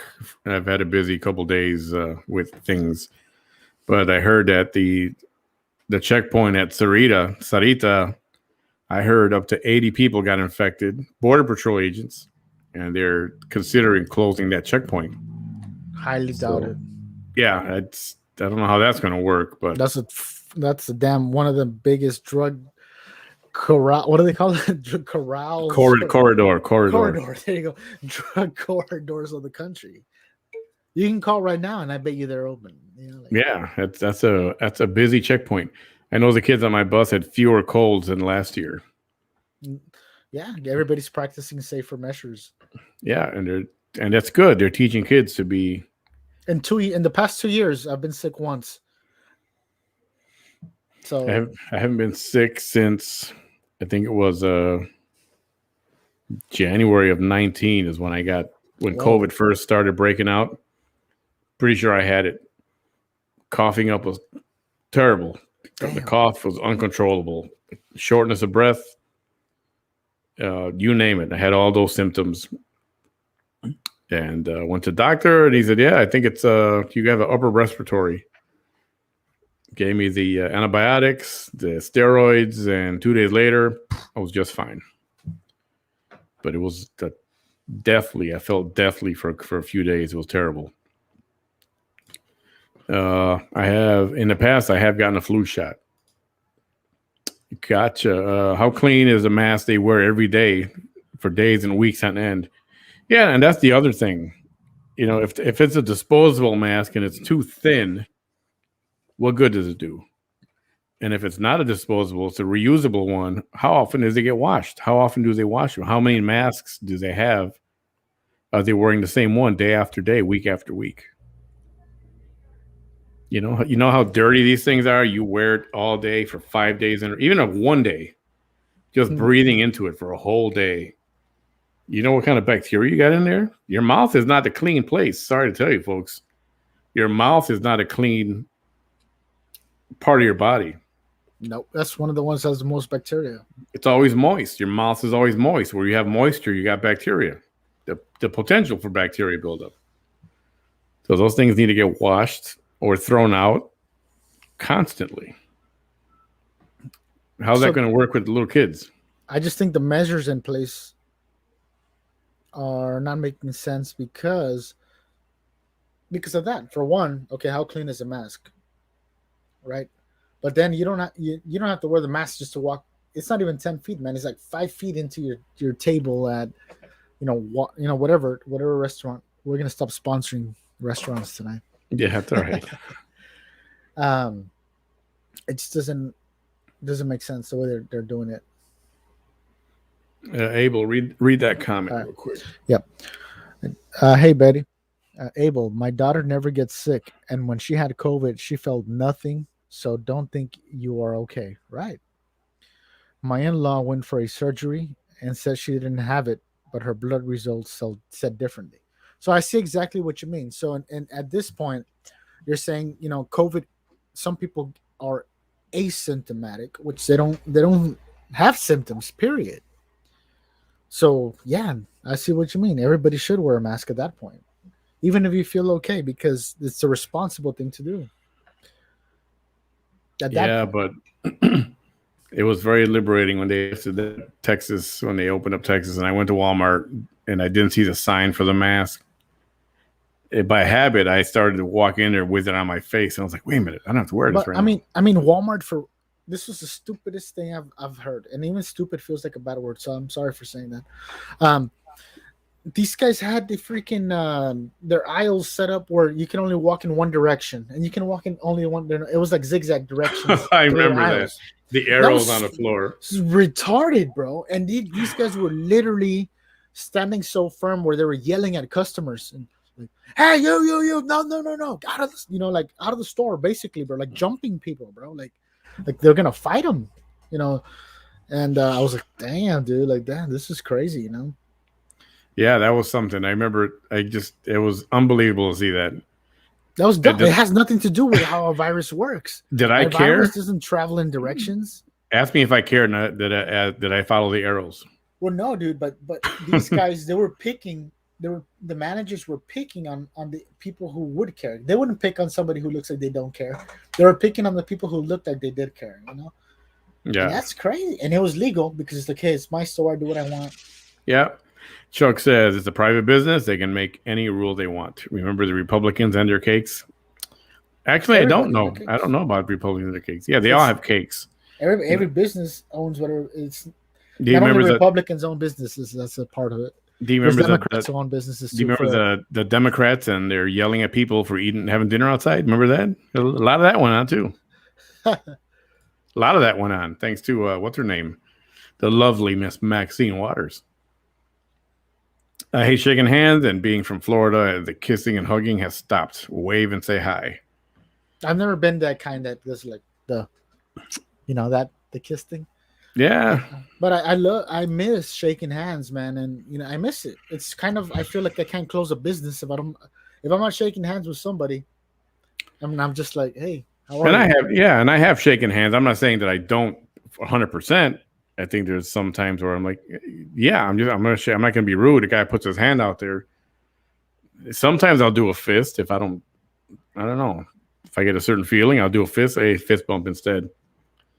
But sometimes for business, yeah, you do shake a hand and just don't rub your face after you do it. That's all. It's kind of a simple thing, you know. Or just grab this hand sanitizer real quick and just there. That would be another one, right? Like shake somebody. Next time there's a business meeting, shake hands and then offer them some hand sanitizer. I bet they'll fucking love you for that. Yeah, nothing wrong with that. Just not an insult. Just saying, hey, just be safe. Shake hands, shake on it. Awesome. By the way, here, take some. Yeah. And they always accept it. That'd be awesome, bro. They always accept it. Yeah. People are developing respiratory problems because of masks now. Hey, Aunt Jemima. Yeah, and that's true too. You know, they wear these things so much and so often. Like I said, these things can be very filthy after a while. Dirty. I mean, filthy. Either toss them out or, I mean, you kind of have to wear a new one almost every day unless you wash them all the time. And if you're not doing that, imagine, putting on a fish a garbage bag over their face. Now a shark, put a garbage bag over his gills and poke holes in it, and just be like, "Here, swim." They're gonna change because they're gonna have to adapt to taking less oxygen. They're still taking oxygen from the water. Yeah. But I mean, that's difficult. It is difficult. But if the people who are complaining about the masks are complaining about it, the ones who complain about it the most are the ones who, I don't want to talk about this no more. Go ahead. You can say what you want to say, man. You know that. I know, but still. Let's read on. Chuck says, I Lysol my mask every day and wash it weekly. Yeah, I kind of spray disinfectant on it also. I've been telling my wife, Lysol, you know how much chemicals that is? She wants to spray the whole house with Lysol. I'm here breathing that stuff in is making me cough more than COVID. Lysol is pretty toxic. Definitely don't spray Lysol into your mask and then put your mask on, unless you want to get sick. Yeah, like that's not healthy either. If you're trying to do it to, for your own safety, just put it like on your rear view mirror, somewhere where it's catching sun, and the UV rays should be able to kill anything that's in there. But there shouldn't be anything in there that didn't come out of your body. So that's true too. Yeah, you remember that talk early on? The sun ray, the UV rays from the sun would kill the coronavirus. Yeah. So I started leaving my mask out in the sun in the window of the car and stuff like that to let it cook there for a while. But yeah, I don't know if that was factual or not. April says, I chew Orbit gum. I have a clean mouth. That's what the commercials tell me anyway. I know, right? Sponsored by Orbit. Does Lysol make a gum? That might be a good gum to make right there. They make those little strips, bro. The ones that melt in your mouth. Oh yeah, Listerine does. They make those too. Yeah. I feel like the world is making more divisions for the world: race, religion, politics, and now the flu, health. Yeah. Yeah, you may not be wrong. It's the fact that people did die from COVID. I'm not saying it's not a deadly thing, but it was not COVID directly. People had underlying conditions that, COVID brought it out and brought it to light, and it did affect him. It did affect him, but I wouldn't call it a COVID death. Man, we could talk about this for freaking hours. I just went through the Sarita and they were cautious. I'm just worried about going back to work at the schools. The schools lie when they say that they will notify you if a case is found on campus. Yeah. Yeah, I remember that last year this happened. People were anonymously reporting, anonymous, there's 3 people with COVID at this school or at that school. But the school never announced it. There's one law in the state of Texas that lets you homeschool all your kids as long as I think it's 4 or 5 major subjects are being taught. You can literally, there's nothing that you need. You just need proof that they're being taught these things. That there's some kind of curriculum. I think this is, if we want to look into futuristic things, and Miss Betty Rubble is an educator, and any other educators that are watching, start looking for freelancing. There's a lot of people who are willing to pay big money for teaching their tutoring, their children. Put yourself out there as a tutor for a certain amount of money, and a guarantee amount of money. Yeah, that's an extra income stream right there. I'm just saying this could even be more than extra, because the state of Texas, as much as they say you have to be in school, because that's what they want you to do, is be in the districts.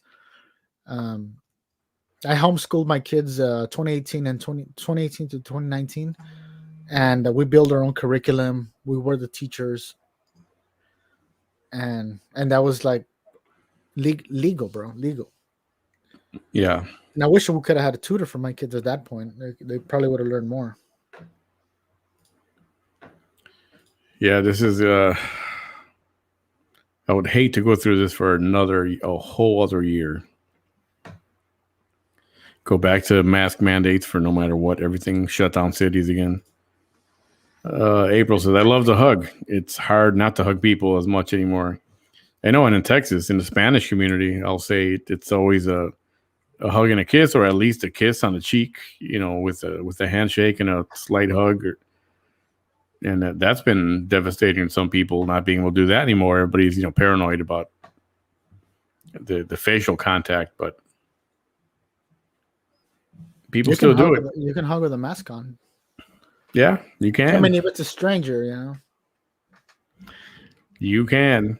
I think it's I don't know. You know what? Wear a mask if it makes you feel better, fine. If it makes somebody else feel better, just wear it. If you're out alone on the street, it's ridiculous to wear a mask outside. It's ridiculous to wear a mask outdoors. Unless you're in a crowd with 5,000 people around you. Okay, maybe. That's different. Yeah. But when is that going to happen?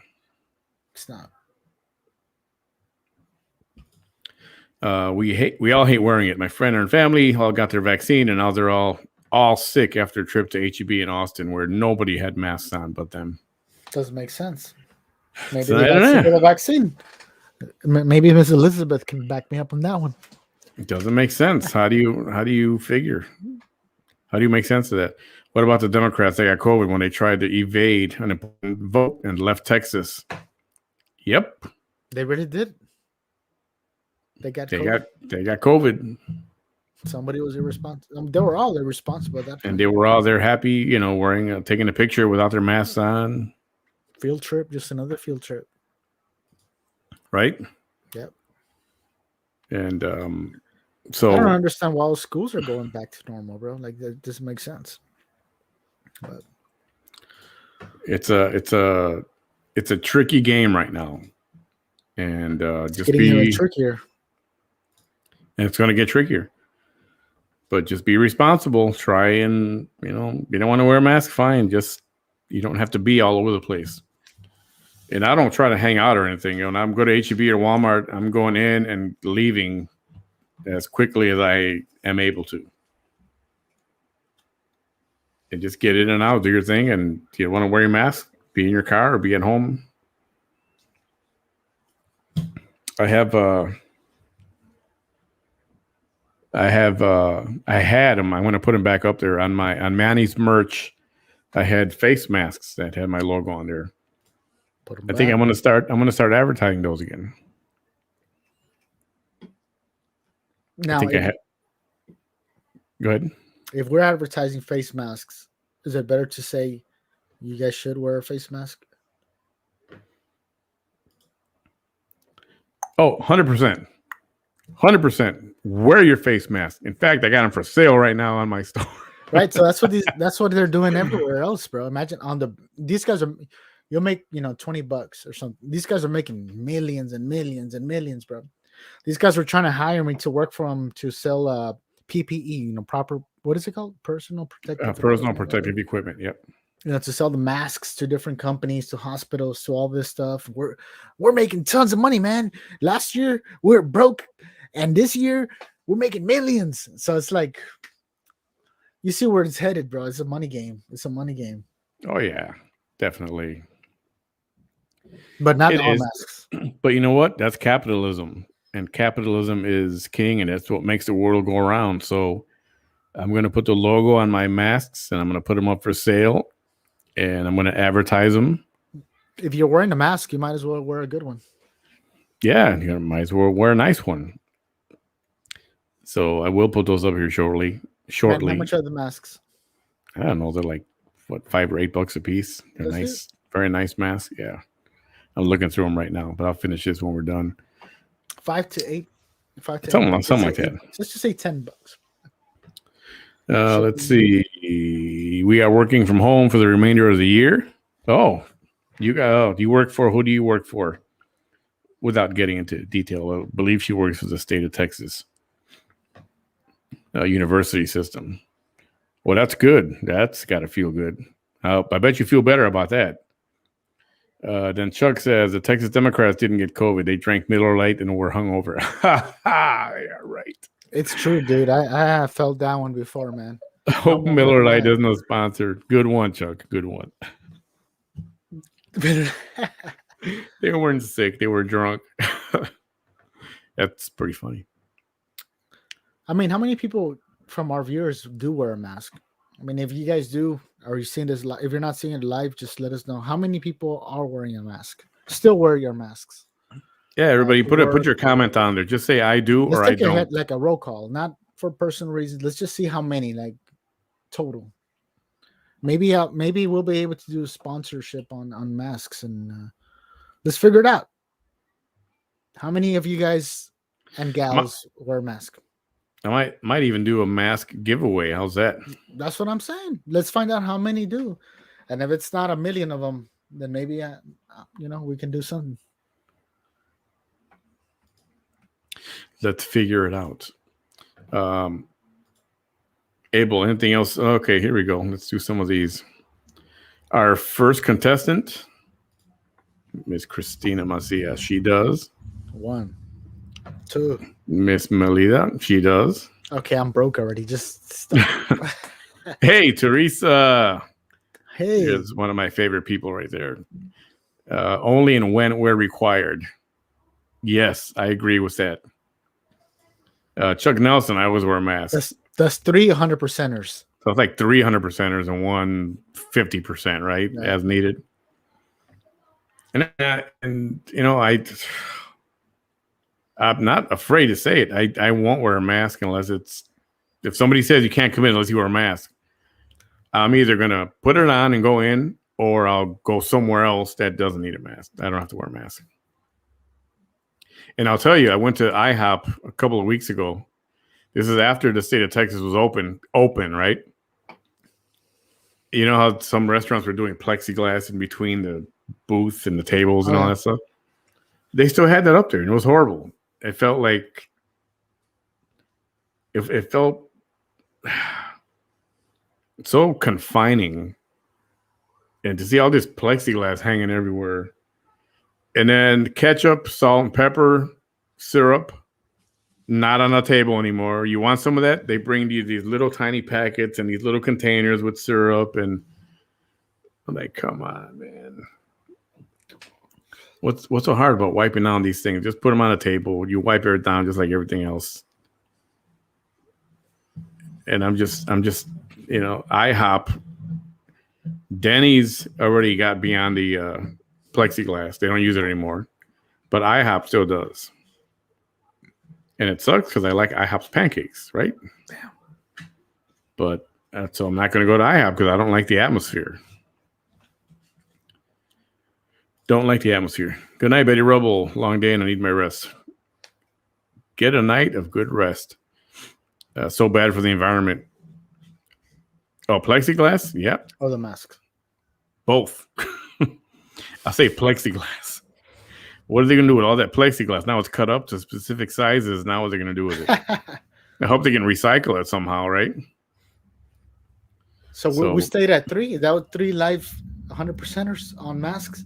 Yeah, and you know, some people don't. Some people don't want to answer. That's cool. I'm not going to force anybody to answer. All right. It's kind of one of those things. Are you a Republican or Democrat? It's like, well, it's nobody's business, all right? Did you vote? Well, it's none of your business, right? Like, so let's sponsor those. You know, there was 4 people who did answer. I think it's fair. Let's send them out some masks, bro. Like within the next 2 weeks, whatever it is, you know. We'll do that. All in the individual syrup, salt, and pepper. Yeah, I hate that. Get me a regular salt shaker, my salt and pepper, leave it on the table. My little syrup, little container thing, leave that on the table. Don't bring me those little plastic cups with the lid. Dude, I went to a Golden Corral. You have to wear gloves to serve yourself. Oh, man. I went to like in 2 years. Where was I? I think it was Sheridan, Wyoming. Their Chinese buffet was open. So the first day I went, they served you. There was people standing there all over the place. And you'd hold your plate and you point what you wanted, and they would grab it, put it on your plate. So the next weekend I went back, and then they were gone, but there were gloves, and you had to put on gloves before you picked up the utensils to pick up your own food. And then the week after that, you couldn't go to the buffet tables. They came to you with a piece of paper. It looked like a 3-year-old wrote it. And you picked what you wanted, that you would go get it and bring it back to your table. Whoa. That was ridiculous. See, paper mask and all the street ditch. Oh, you see, yeah. That's the whole other part of this. People, there's a certain crowd just doesn't give a crap. They'll throw their mask out the window or just toss it when they get in their car. Yeah, it is. That's like throwing your toothbrush at your neighbor's house or something. Yeah. It's like, please, people, be freaking responsible adults. Abel, you got anything else for us for tonight? Yeah, I have one last thing. So there's 4 people tonight that responded to the whole mask thing. You know, I would like to get together with you on this one. And for those 4 people, find out if you can message them and see if they share, you know, the page or the video, and we can sponsor that mask for them. What do you want them to do? That's it. Just share the video with their family, with their friends, family, on their Facebook page. Oh, there you go. Simple. You know what? I think this company that I deal with, I think they removed the masks from. So we're not gonna do masks. What are we gonna do? From their lineup? Well, no, I'm gonna do masks. I'll get them. I'll find a different vendor if I have to. All my T-shirts are up there. The tie-dyes are pretty cool still. If you haven't looked at it, go to mannysmerch.com and check out the merchandise. The tie-dye shirts are really cool. And they got rid of, looks like they took masks off the, you know what? I might have to add. Oh, I'll do this afterwards. Anyway. Okay. Yeah. Let me figure out the mask situation, and then we'll get a hold of these individuals, three or four people, and we'll do 4 because the 50%, they might as well be wearing a Manny behind the mic mask on that 50%. That's right. If you're gonna wear any mask, you might as well make it a Manny. Actually, I'll make a new design to it, a little more fashionable, a little more friendly to wear. That you won't be afraid to wear that out in public. I actually want to. Christina wants a body pillow. Whoa! Hey, we got pillows. I'm telling you, we got pillows. We had a body pillow, and I don't know what happened to it. I might have to find a different partner here to work with on this. Is there any way that they branding? Let's just say share, and then comment. If you can share it and tag Manny and Abel Vela on there, let's send them something. Maybe not a body pillow, but yeah, let's figure out what to. We're gonna figure out what to do. The mask would be good. Actually, there were pillows with my face on them. They're actually. I gotta see if they're on here. I'll take a look. I'm gonna mess with this as soon as we get offline here, and I'll get those pillows up there. Thank you for asking. I'm definitely gonna look into that. Abel, all right, I'm going to call it a night. We've been on the air for almost 2 hours here. That was a great segment with the Wolf of Wrigley earlier tonight. All right, let's bring him on next time, dude, and let's just talk about whatever he does. I'm interested in hearing more about what he does. I did talk to him. I was chatting with him just a minute while you were talking here, and he's had a great time. He wants to be back on. I said, anytime we have an update, let's talk about it. We'll do a sports corner or a Wrigley corner or something like that. Everybody's excited. One of these nights. If Manny's behind the mic, everybody's excited. So it is. I was glad to have Mr. Carlito Fuente on watching us earlier during the Cubs segment. Yep. That's always a treat, and look forward to interacting with him and the Fuente family in the future. I did talk to Melanie a little bit. She's up in Sturgis right now, South Dakota. Oh yeah. She's there for Sturgis, and I was trying to watch the program. The internet connection was not so great. I don't know if she's aware of that. I tried to tell her. But when you're up there in the mountains and nothing else is out there, it might be hard to get a good signal. Man. So she's going to do a live from there at some point. More baseball talk. I agree. We're going to have a sports night, one of these. Have to work that onto the schedule. I do have a bit of a career change happening right now. So, Manny, how can we leave the whole segment without talking about it, Manny? How am I supposed to sleep tonight? Are we gonna leave that for tomorrow or what? There's a bit of not too much to talk about. Right. Just I put up a post earlier with the door. It says, every time a door closes, another one opens. So change is happening, and I will be grounded to something more to my satisfaction. I parted ways with my employer. Am I the only one anxious to hear? Taking a challenge, and I'm taking this as a challenge to do other things and improve the show and get some more different guests on. We have the possibility of some celebrities coming on here. Totally excited me. Does anybody familiar with Jim Caviezel? Jim Caviezel, The Passion of the Christ. Yep. Yeah, got him as a potential, and as well as some others and sports athletes as well. So we got a lot of fun things coming up, and this will give me time to do some of that and hopefully give you guys a better quality show and definitely an entertaining one. Yeah, and definitely for everybody who's been tuning in, right from the zero to hero, they're much appreciated. That's right. Mr. Fuente is a new fan. Yes. Carlito Fuente, you're awesome. Yeah, that was the first cigar I ever smoked was a Arturo Fuente cigar. Ever. And I've tended to stay with that brand. It's just a good quality cigar.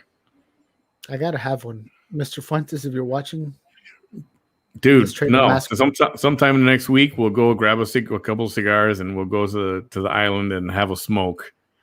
And I'll school you. Yeah, we can do that. And I'll school you on the finer points of smoking a cigar and enjoying the moment. Whoa, that'll be fun. Definitely fun. Any beer sponsors? Sturgis is in my backyard. That's right. Teresa's out there. So that's going on pretty soon or coming up, right? Where did it start already? I don't even know. Big motorcycle event, just a big outdoor event. Okay. A potential super spreader event. So damn. I know, right? I don't believe that, but yeah. So I know that's another term some people like to use, a super spreader event.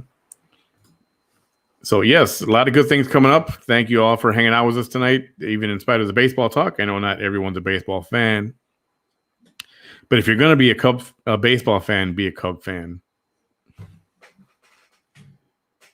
It's the only way to live. The only way. Yep. And if you're gonna drink beer, beer that unbranded beer. Unbranded? Oh, come on! You can show the brand. No, if they want it, they'll let us know. All right, that's fair. Hey, Shonda, a little late. We're better late than never. You're live, and I caught you. You got me here just for a few seconds. Yeah, on the way out. Good little show if you like baseball, especially at the beginning. How much did we do of baseball? Is it half an hour? 45 minutes. Yeah. Oh, yeah. Okay. Better part of an hour. It was fun. Yeah, definitely good talk. So, all right. I'm going to call it a night. Got a few things I'm going to try to get to tomorrow. A lot of political things, and there's a little birthday party I want to attend tomorrow. So we will see. If you've got nothing else, I'm going to say good night. Everyone, thanks for hanging out with us. Please share my page and share the videos. You know they're entertaining. You know you want to share it. YouTube. And have people like the page. And go to YouTube. Give us a subscribe at youtube.com/Manny Behind the Mic. If you watch on YouTube, you get better quality and also better, all around HD. YouTube tends to be a little bit better quality. Yes, that's true. Other than that, have a great night, everyone. Thanks for hanging out with us. And maybe, tomorrow, Saturday? Maybe we'll see you tomorrow at some point. I'll let you know. All right? Have a good night.